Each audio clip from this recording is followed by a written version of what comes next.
So next on the resus list is going to be our friend here, the Chieftain. And I thought I'd be clever and give the thing a bit of a tug back so that we can then traverse the barrel so it points out this way to be able to get to all the engine compartment at the back there, lift all the covers off and get it ready to have a bit of a consult with Mr Hewes. But it hasn't quite worked out because as we were pulling it back, it started pouring out all this engine coolant here, which is an incredibly worrying sign. So moving something that doesn't want to move, like a tank that hasn't been started for a while, takes some effort. And you need the right tool in your toolbox to do that, and the right tool is Jason driving the arm.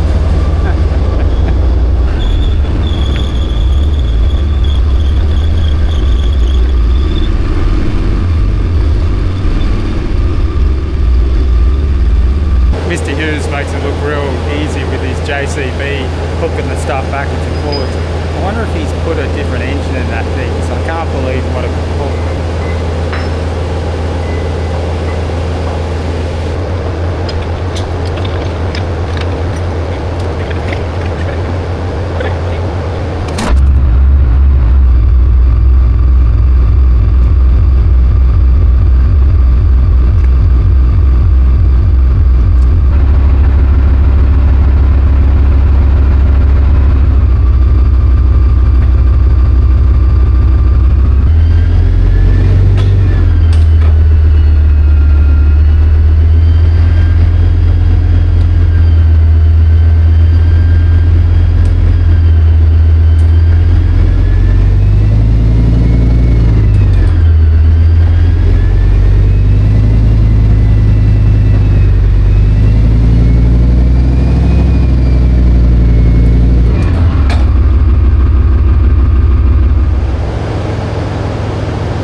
I've busted a gut turning it and I realised I'm turning the turret the wrong f***ing way.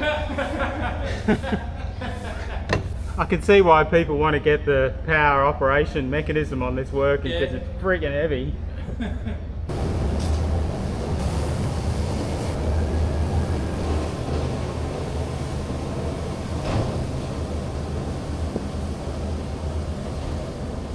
Got the turret rotated now. We should be able to get the cover plates up so we can start eyeballing the power pack. Let's see how easy this is, like with everything we do on video with the magic of editing.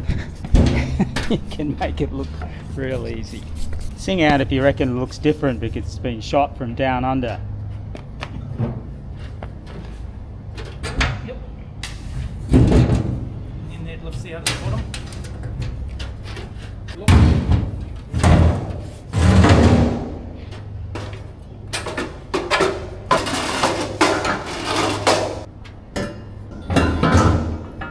Designed to fly on. What do you reckon this string is for? It looks... That's the cut-off.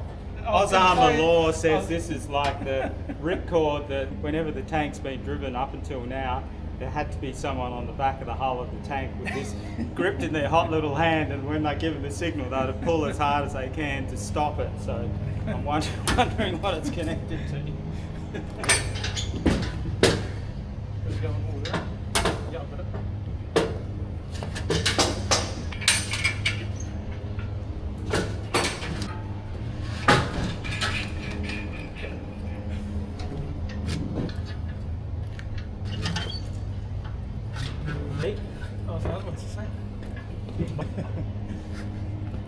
We should be able to just lift the radiators up.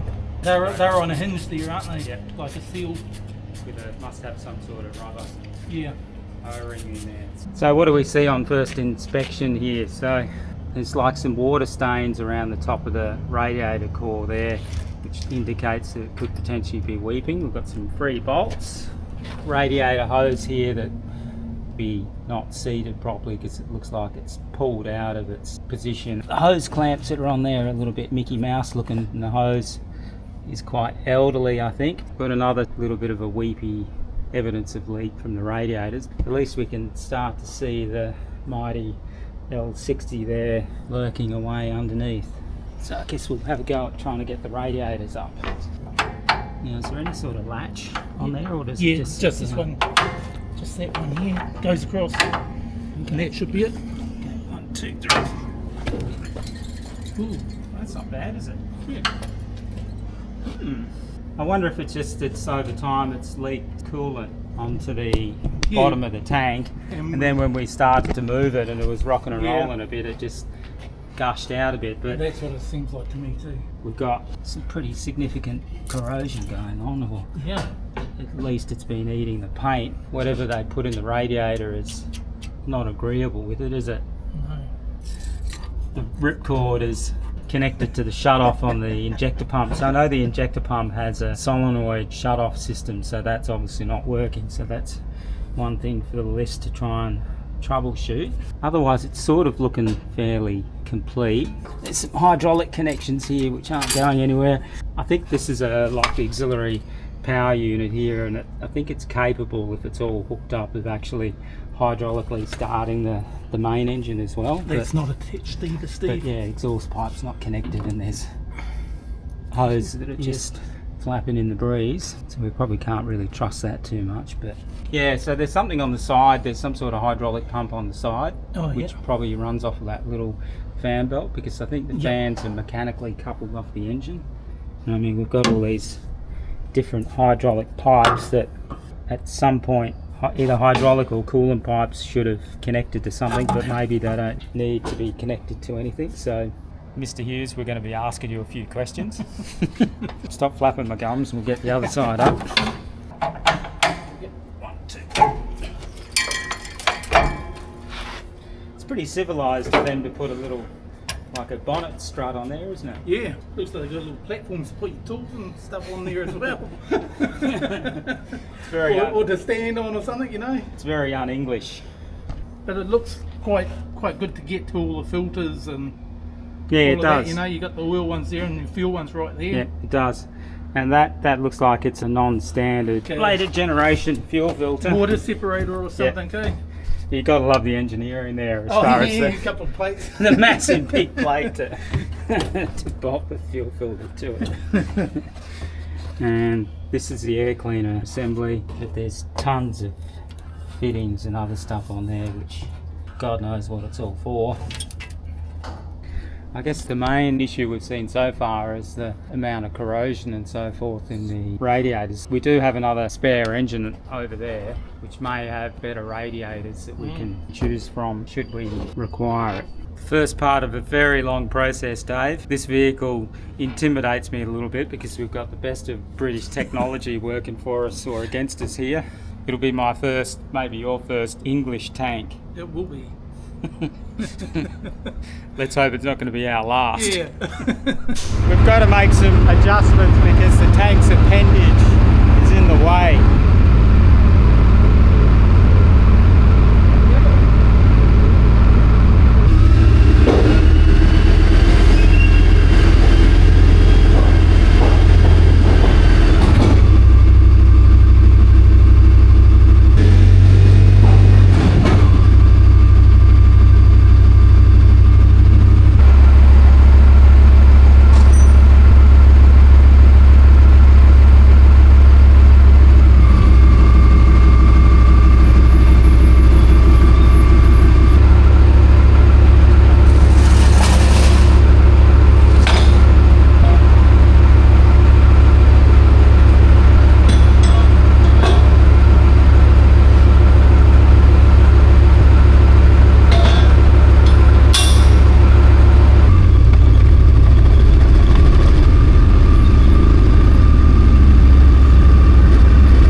So the way I've seen the professionals do this, they put one tie strap onto that eyelet and then they lift it up with a forklift or a JCB or something like that, and it starts flopping around and moving at all sorts of crazy angles, and they all fall about laughing at each other. So I wonder if we can beat that sort of action.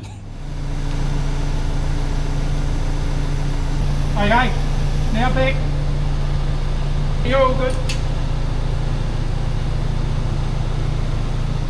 So while Dave and I are having a look at that, we've just realised that the reason why the back compartment looks so spacious is because somebody has half-inched our exhaust box, which normally fills up that huge cavity in there. So while it's entirely feasible for us to make up some jumpers to go from the exhaust manifolds to the outlets, I would say, being a two-stroke engine, that the volume and size of that exhaust box is probably fairly critical to the thing running properly. So I can see hours and hours and hours of endless fun on this thing, getting it going.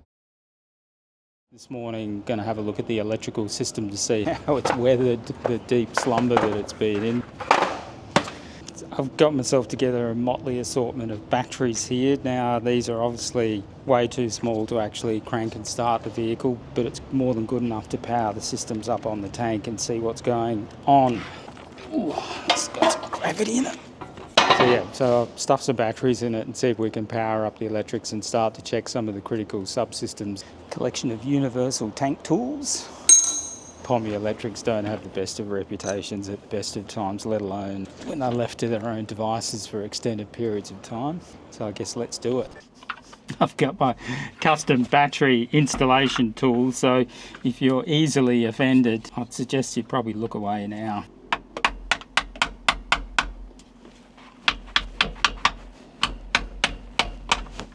It's got the wrong terminal on it. Okay. Let's move on to the other side.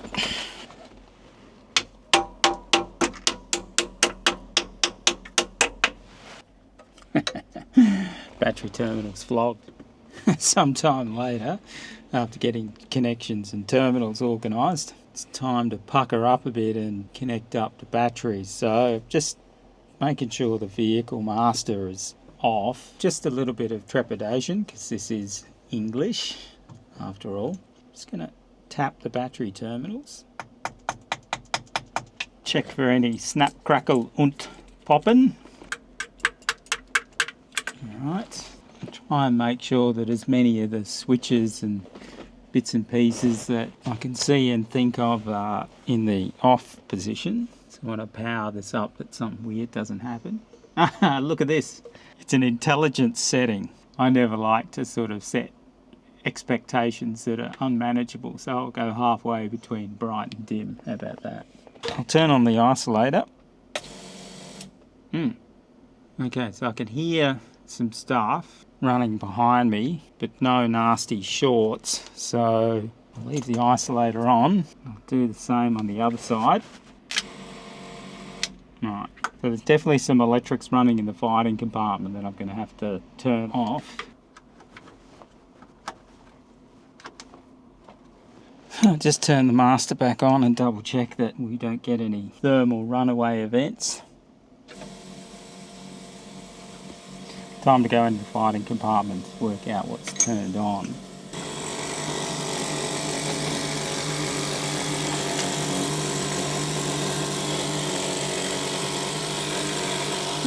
Rations. C6 boiling vessel. Off.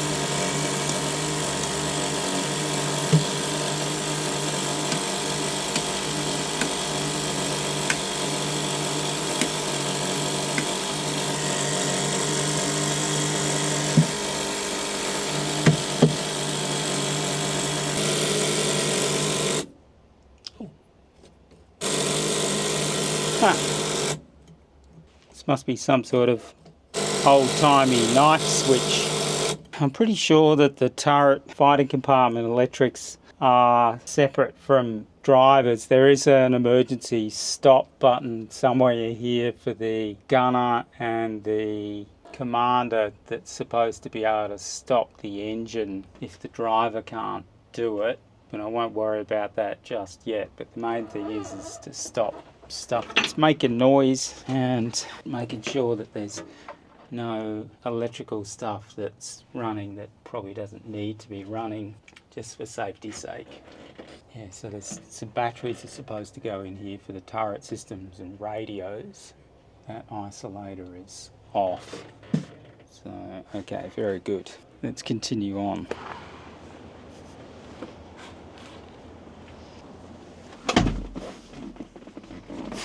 Let's see if we can power on the front console, and I'm looking for specifically being able to change the gear change indicator to make sure that that's cycling and working. We've got a few warning lights, fuel pumps and things like that, and then we'll work up to perhaps a starter motor test. So fuel pump left, so this is the fuel shut-off solenoid.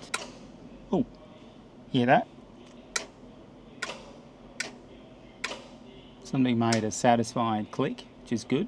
Go there and check that later. So right hand fuel pump.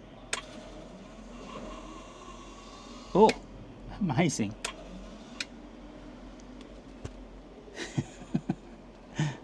Just turn that back on again.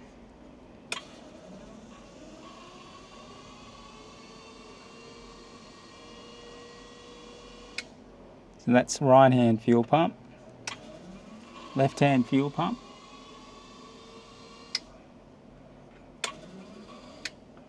Different circuit, so left hand fuel pump has brought in the gear shift indicator, so let's have a go at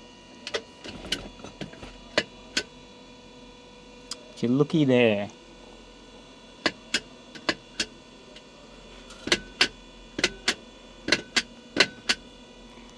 Got a reversing button up here. There you go. 2 reverse gears. Okay, so I'll make sure I'll stop it in the neutral position. Coolant level, brake, accumulator pressure, gearbox oil temperature, gearbox oil pressure. That's engine oil pressure. Generator light. I think we leave the generator off until we try and start it, but so far so good. Crammed myself down here into the left-hand side of the engine bay. It's probably the most critical system that I want to make sure is working perfectly is the fuel shut-off solenoids. The purpose of that is that it allows you to turn the engine on and off. It's a big beefy solenoid that pulls on the main fuel supply rack and the injection pump, which takes it from the off position to the run position. So you can see by the bit of rope that's been crudely looped around here that at some point there must have been some sort of issue with shutting the engine off or keeping it running. I'd say it's keeping it running because that should be the position, the run position, and that's the off position. But let's take that bit of rope out.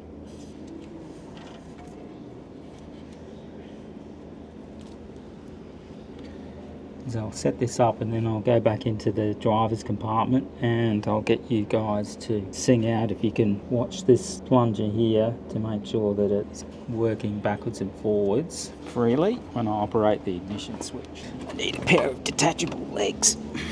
Pay attention, those of you down the back. Sing out if this plunger is moving in and out correctly as I cycle the ignition on and off.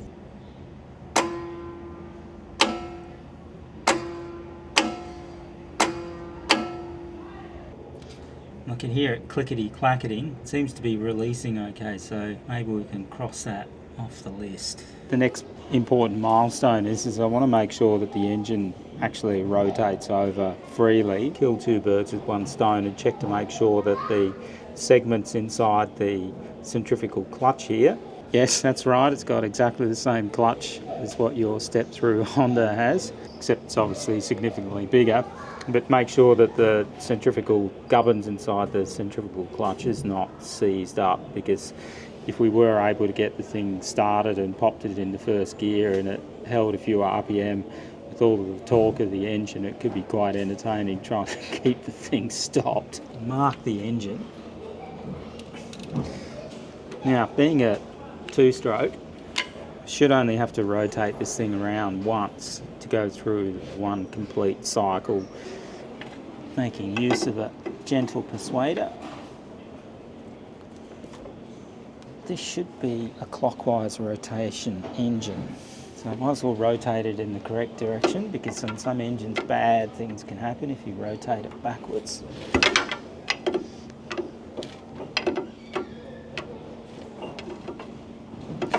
Now this is going to take a bit of time, so bear with me.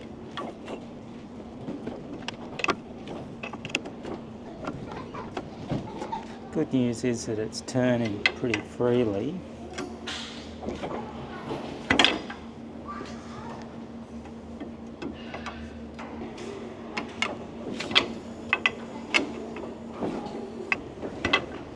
There we go. So that's one complete crankshaft revolution. I think I'll do another one just to be sure. And I'm also going to have a go at putting it into gear with the handbrake on. If the centrifugal clutch is working properly with it in gear and the handbrake on, the engine should still be able to turn. But if the engine cannot turn with it in gear and the handbrake on, it means that the clutch is seized. Okay, isolator on, gear shift on, pull towards to go up a gear, I think. Yeah. Alright, so that's second. Let's leave that there. Turn it off.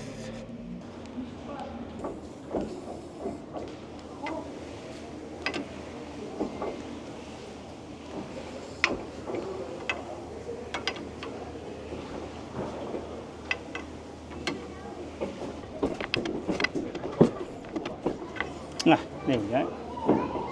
So I've done a full rotation and the engine's turning freely, which is great. So it's not full of diesel, coolant, lubricating oil. It also seems like the centrifugal clutch is doing what it should be doing and it's not seized, which is also excellent news.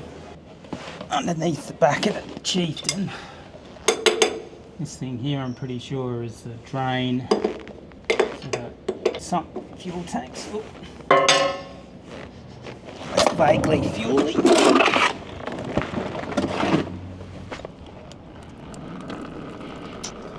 Fuel's got that characteristic smell like old oil paint. So it's a bit past its use by date, but so far there's no chunky bits.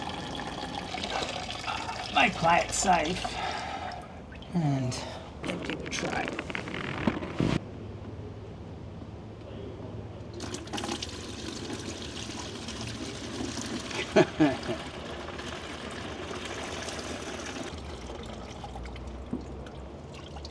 So I did take time and effort to clean out the containers a bit. You can see already there's quite a bit of crap floating around in it, but I've seen far, far worse. And even though the fuel smells a bit old, any of our Soviet tanks would burn this without any issue at all. It'd be like yum, yum, yum. Here we are, sometime later, and the stream has finally reduced, so I'm pretty sure we've got everything out of both side tanks. So before I start lifting out these filters, I'm going to give them a little bit of a clean off.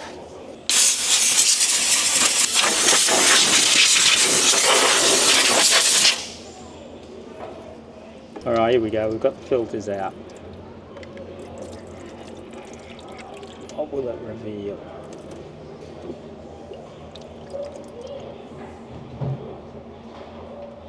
You know what, once again, definitely not too horrible. I've seen far worse. Definitely not too horrible. I think I will change these out with some new ones in due course, but it's not going to stop us from being able to run it.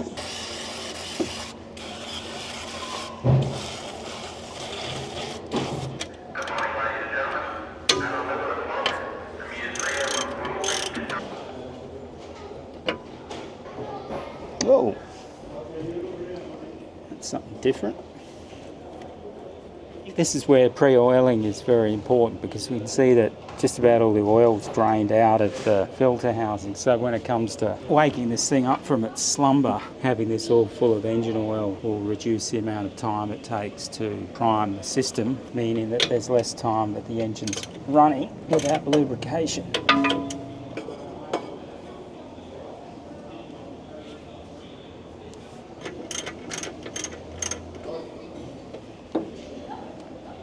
It's a bit of a trap for young players. Each individual oil filter cartridge has got a rubber O-ring around it, so I'm going to have to make sure that that seats properly before putting it in, and I think it's going to be safer to fit it onto the filter rather than trusting that it'll stay put here. And just as a test, got me some clean engine oil. You can sort of see where the oil feeds in and out, so I'm just wondering if it's actually a design feature that the oil drains out of here and back into the engine. So I'm just going to pour some in.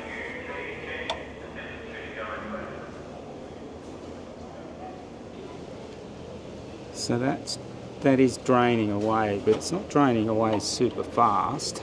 Make sure there's a nice coating of engine oil on the rubber seal.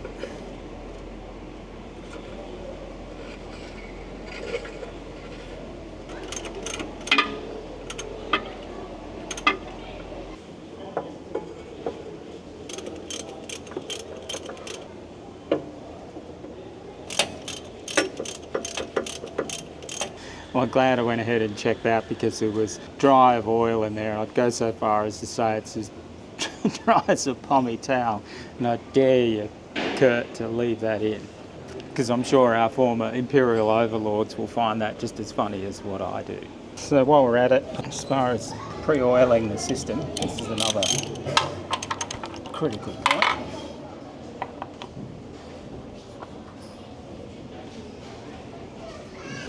See how much mess I can make.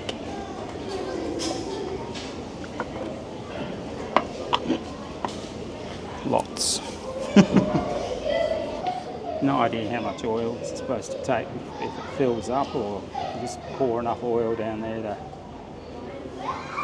wet its whistle, so to speak.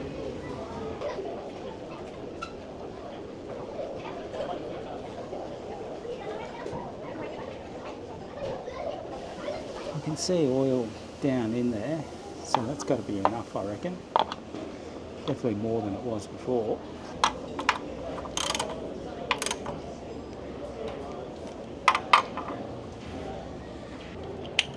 Next oiling spot, so this is the external oil tank for the engine. And while this is a discharge port, so oil comes out of the oil scavenging pump system and pours back into the oil tank from the top here. I'm sure that in order for all of the scavenging pumps and the rest of it to work properly, you've got to have oil flowing back into the system. So this is what we shall do. So I'm going to have a go at taking the air filter out to check all of that, to make sure it hasn't all fallen to bits. Date of manufacture, April 79. Almost as old as me.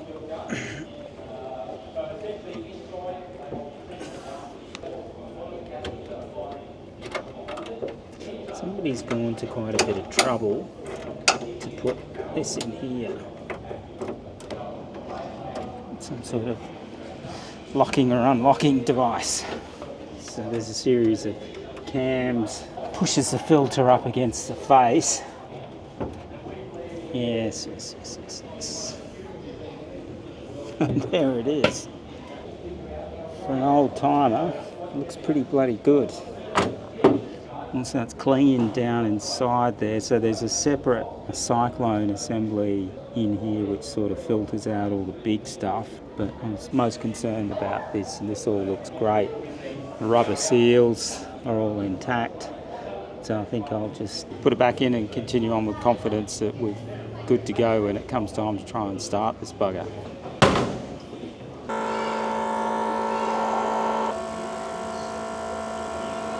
The original fuel pumps are buzzing away quite happily, so they don't sound like they're cavitating, and they're obviously producing good fuel pressure, so that's excellent. Oh, there we go. Fuel's bled.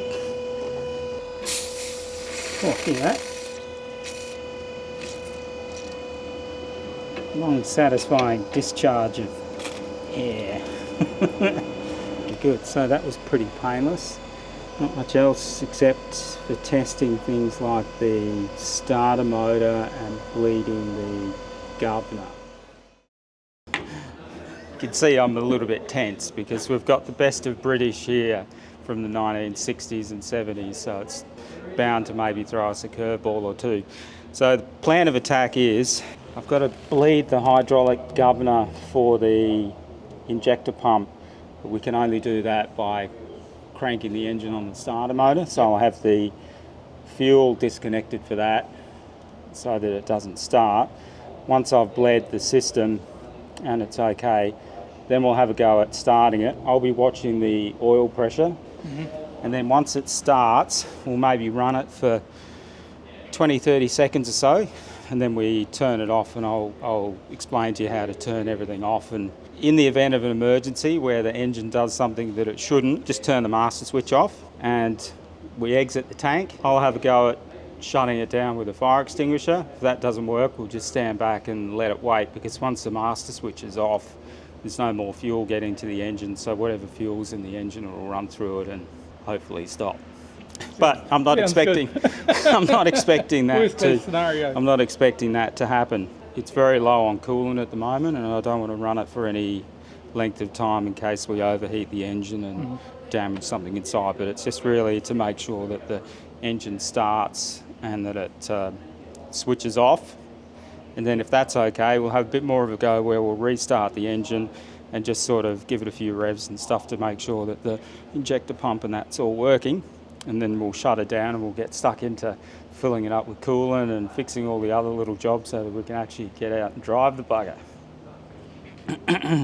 Already cool. Well worn. It's a bit flogged. Okay, so there's no need to touch any of the gear change controls or steering tillers, anything like that. I've got the handbrake pulled on, so that's activated. All the batteries are all connected up. So the main controls that you have to worry about are just down to the right there. Can you see the yellow handle? Just simple, just turn it. To switch it off, just all three switches up and or isolator switch.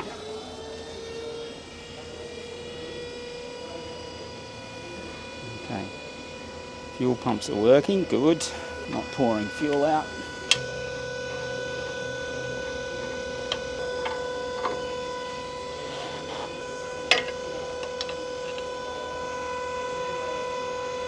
We also want to be keeping an eye on this thing here. So this is the engine oil pressure, so it's like the blood pressure of the engine, so I want to see that move as well before we try and start it.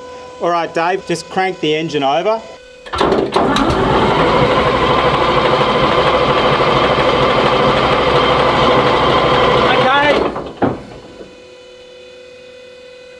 Go again.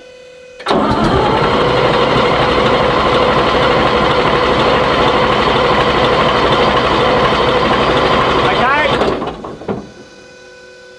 So we've got good oil flow from the governor, and I haven't seen any oil pressure yet from the gauge, but the system's all full and primed, and it didn't start, which is good. I'm just going to connect up the shut-off solenoid, Dave. What do you reckon, Ella? I believe. It's a bit of a miserable morning, isn't it? With the rain and stuff, it's sort of somewhat fitting that we're trying to get something running that was produced by people that live on a bit of a cold, damp, dark, windswept island, isn't it? Huh? Curtis, can I just grab you for a sec? When I start waving my arms, if you can signal to Dave to just shut the engine off, because we're going to have a go at starting it. I'll just do a, if I just do a cut signal, turn it off, everything's okay. If I'm waving my arms, then we'll have to, Dave, you turn everything off and we exit the top of the tank, and I'll have a go at shutting it down. All right, Dave, crank it. Yep. Hey!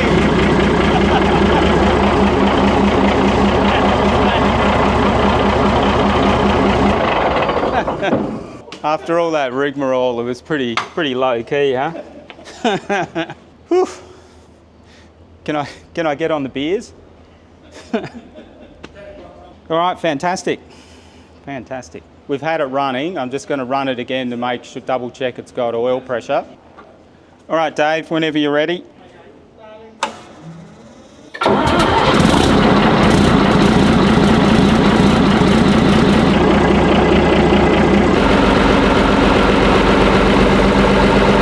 It sounds great, doesn't it? That was about 500 RPM this week. Yeah, okay, we've got tons of oil pressure, so happy days, happy days. What a way to finish the week, huh? So although we're nowhere near beer o'clock here at Oz Armour, there's still tons of stuff to do on the Chieftain before we can actually even think about getting it out onto the track and test driving it. But we've overcome the major hurdle of getting the thing running. Engine's sweet, it's turning on and off properly, tons of oil pressure. So that part of it I'm pretty good about. So wishing you all a good weekend and get your Oz Armour tickets, because I'm sure this thing's going to be one of the most popular rides out there, because did you check out the way this thing sounds?